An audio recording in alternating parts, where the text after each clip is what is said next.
ರಾಮ್ ಮಕ್ಕಳೇ, ನಿಮ್ಮೆಲ್ಲರಿಗೂ ವಿಡಿಯೋ ಪಾಠಕ್ಕೆ ಸ್ವಾಗತ. ಮಳೆ ಪದ್ಯಪಾಠ 4, ವಿಷಯ ಕನ್ನಡ, ಭಾಗ 2, ಪಾರ್ಟ್ 2 ಮಕ್ಕಳೇ. ನೀವು ಇದಕ್ಕೆ ನೋಡೋಕ್ಕಿಂತ ಮೊದಲೇ ಪಾರ್ಟ್ 1 ನೋಡ್ಕೊಬನ್ನಿ, ಭಾಗ 1 ನೋಡ್ಕೊಬನ್ನಿ. ಆನಂತರ ಈ ಭಾಗ 2 ನೋಡಿ ಮಕ್ಕಳೇ. ಬನ್ನಿ ಮಕ್ಕಳೇ. ಮಳೆ ಪದ್ಯದಲ್ಲಿ ಕವಿ ಯಾವ ರೀತಿ ಮಳೆ ಉಂಟಾಗುತ್ತದೆ ಎಂದು ವರ್ಣಿಸಿರುವುದನ್ನು ನೋಡೋಣ ಮಕ್ಕಳೇ. ಮಳೆ ಬರುವ ಮುನ್ನ, ಮಳೆ ಅಥವಾ ಬರುವಾಗ ಆಕಾಶದಲ್ಲಿ ಒಂದು ಏನೋ ಕಾಣುತ್ತೆ, ನೋಡಿದಿರ ಮಕ್ಕಳೇ? ಎಸ್, ಅದೇ ಕಾಮನಬಿಲ್ಲು. ಎಷ್ಟೊಂದು ವಿಚಿತ್ರ ಅಲ್ಲವೇ ಮಕ್ಕಳೇ? ಆಕಾಶದಲ್ಲಿ ತನ್ನಷ್ಟು ತಾನಾಗಿ ಈ ಒಂದು ಬಣ್ಣದ ಕಾಮನ ಬಿಲ್ಲು ಕಾಣುವುದು. ಕಾಮನ ಬಿಲ್ಲಿನಲ್ಲಿ ಮಕ್ಕಳೇ 7 ಬಣ್ಣಗಳಿವೆಯಂತೆ, ಆದರೆ ನಮಗೆ ಅತ್ಯಂತ ಹೆಚ್ಚಾಗಿ ಕಾಣಿಸುವುದು 3 ಬಣ್ಣಗಳು ಮಾತ್ರ ಮಕ್ಕಳೇ.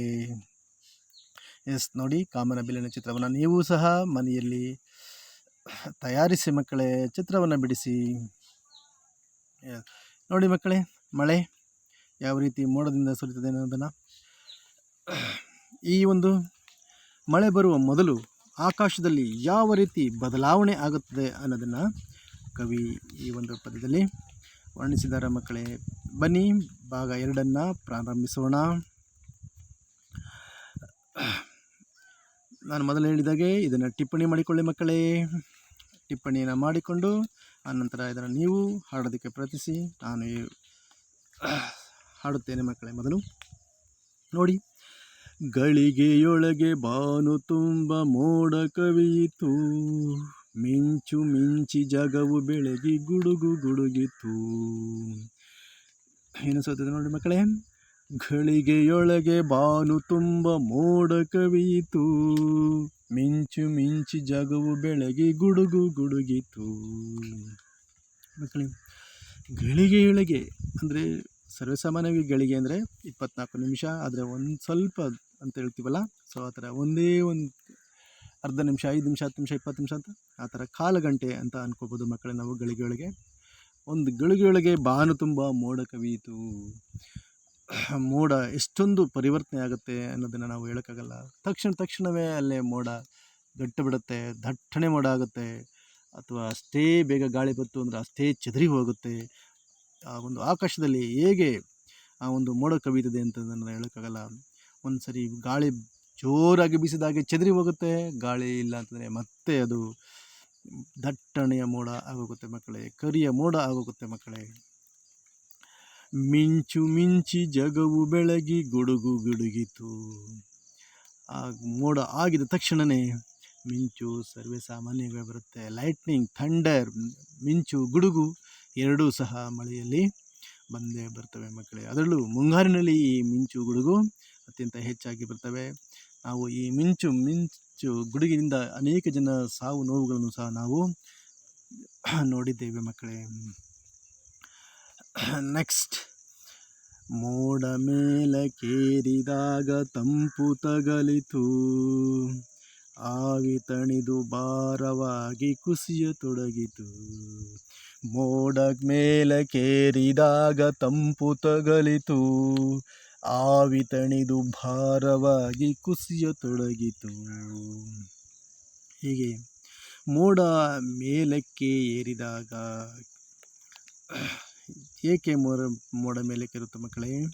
ಅದು ತಂಪಾಗಿ ಅದು ಮೇಲಕ್ಕೆ ಹೋಗ್ತಾ ಇರುತ್ತೆ. ತಂಪಾದಾಗ ಅದು ಮೇಲಕ್ಕೆ ಇರುತ್ತೆ, ಆನಂತರ ಅದು ಘನೀಭವಿಸಿ ಅದು ಮತ್ತೆ ಕೆಳಗೆ ಬೀಳಲು ಪ್ರಾರಂಭವಾಗುತ್ತದೆ.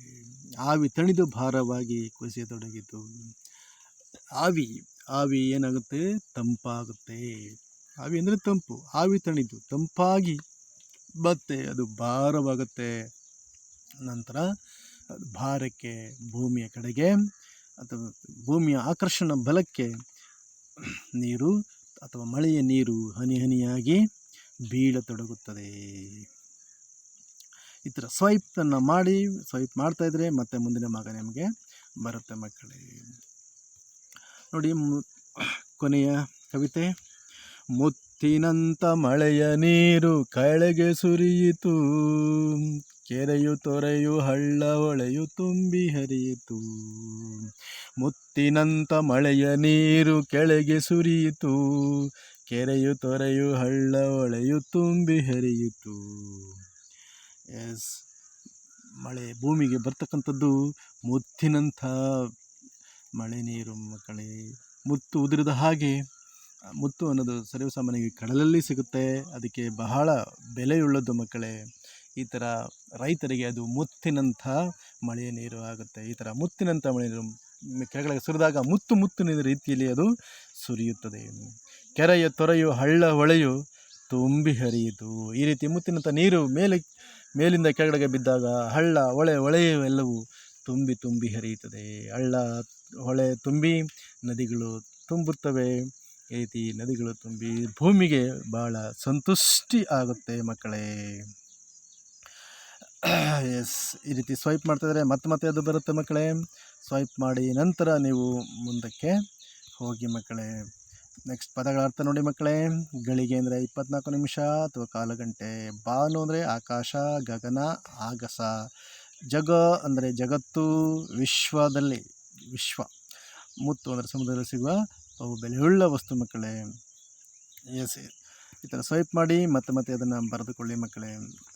ಎಸ್, ಈ ಪ್ರಶ್ನೆಗಳಿಗೆ ಉತ್ತರಿಸಿ ಮಕ್ಕಳೇ. ಒಂದನೇದು, ಮೋಡ ಎಲ್ಲಿ ಕವಿಯಿತು? ಮಿಂಚಿದಾಗ ಏನಾಯಿತು? ಮೋಡ ಯಾವಾಗ ಭಾರವಾಯಿತು? ಮಳೆ ಸುರಿದಾಗ ಏನಾಯಿತು? ಎಸ್, ಈ ಒಂದು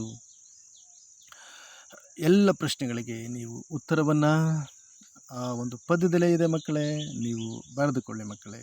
ಓಕೆ, ಥ್ಯಾಂಕ್ ಯು. ಸಾಯಿರಾಮ್.